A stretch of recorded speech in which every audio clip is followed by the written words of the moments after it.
What is going on, lads, and welcome to a new squad builder series that I'm going to be running, where we are going to be going through the World Cup squads for Rio 2014. Everyone is getting into World Cup fever, and so am I, so I really wanted to go and try out all of the different teams that are going to be partaking in this World Cup, build their squads and see what they play like on FIFA, and just basically get into the World Cup spirit and stuff like that. So if you guys do enjoy this and really want to see some more of it, make sure you smash a like on this video. If we could get maybe 500, that would be absolutely awesome, and I will carry on with this series.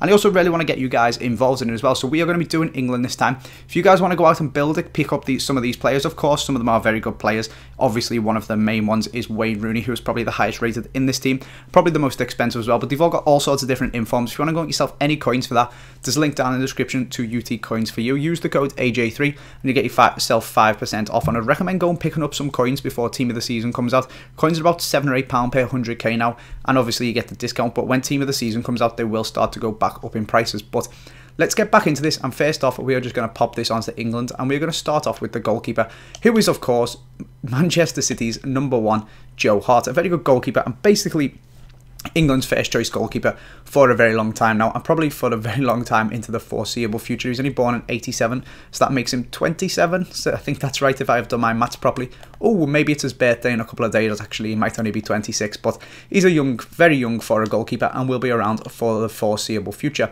Up next, we have got Jagielka. You can see John Terry there, maybe a controversial one, as I think he is retired from international football. The way he's been playing, he should probably go, but it's very, very unlikely that he will. So his Chelsea teammate and England compatriot is probably going to pair up with Jagielka, and that is Gary Cahill. So there's two very solid centre-backs right there. If we move over to left-back, we are going to have Jagielka's Everton teammate, and that is Leighton Baines. And at right-back, we are going to have a little bit of a controversial one. I couldn't really choose, but we are going to go for Glenn Johnson there. Walker was probably last year just everyone's first choice, but I think Johnson is having a lot better season than him this year. If we move up to right mid, we're going to put a right wing in, but he does get perfect chemistry because all of these guys are from the BPL. We've got Raheem Sterling. Maybe Walcott would have pipped him to it if he was fit, but Walcott is injured, so Sterling has been playing absolutely out of his skin and is probably going to start over there. And if we drop down to CDM, we are going to have his Liverpool teammate, who is a centre mid, but again, full chemistry because that is Steven Gerrard. He's been playing absolutely unbelievable this year in his new role as well as the whole midfielder, doing so well. He cried when they beat Man City at the weekend, so that is the passion from this guy. He's an absolutely awesome player, probably one of the best players in this team actually, and he is going to be running England's midfield. I am going to move into centre attack and mid now, and we're going to have a centre forward, who I was talking about before, that is Wayne Rooney, who is a very good player in real life, and on his day is England's best player by an absolute mile. At striker, we are going to have Daniel Sturridge, who is of course playing absolutely out of his skin as well for Liverpool. So a lot of Liverpool players in here who are doing very well this season. And then we're going to move over to left mid, who is again a little bit controversial. Jay Rodriguez would have been pushing for this position like absolutely mad, but we're going to go for his teammate, and that is Adam Lallana. You could see Barkley was there as well. Possibly could swing in, but for me, Lallana's been playing absolutely unreal. Barkley's a little bit untested, not only at Premier League level, but also definitely at World Cup level. I know Lallana hasn't played for England either. I don't think he's only just recently started coming into the team, so he's never played at a World Cup, but he's a slightly more senior pro, and so that is the reason I have put him down there. Of course, I would expect Barkley to go and be on the bench. Now, this position here is a very controversial one. Most people can agree with that these 10 players will be the ones that will start for England. This one, however, is a little bit controversial. Personally, I think Gareth Barry deserves to go to the World Cup because he's been playing absolutely unreal for Everton. He's probably our best player this season. He just doesn't get noticed. And most people seem to think that it will be Michael Carrick, which is why I've put it in here. But then a lot of people also saying Jordan Henderson. Now, I'm going to do something where we are going to change this formation to a 4-1-2-1-2. The second version, the new one that is on FIFA, if I can find it. So that is like this. And then the England team, I think Jordan Henderson was a very recommended player for that final position.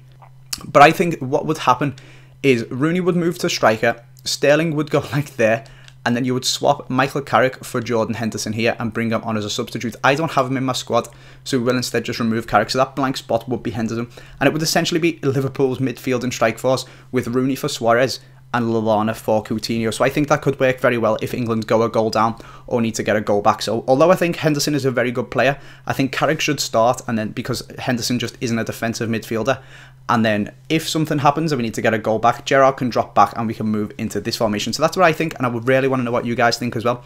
Like I said, I would really appreciate it if you leave a like, so don't go disliking the video if you don't agree with me, but do let me know what you think. And as well, We have got 7 spaces down here, which I didn't bother to fill because they are so controversial. On who do you guys, I want you to list 7 players down in the comment section on who you think will be England's 7 substitutes. Obviously, they're going to take more, but the main 7 ones. So, personally, I'm thinking the likes of Barkley. I think Gareth Barry deserves to go to name 2 Everton players. Luke Shaw, Steven Corker, all sorts of people like that. Jordan Henderson, like I said.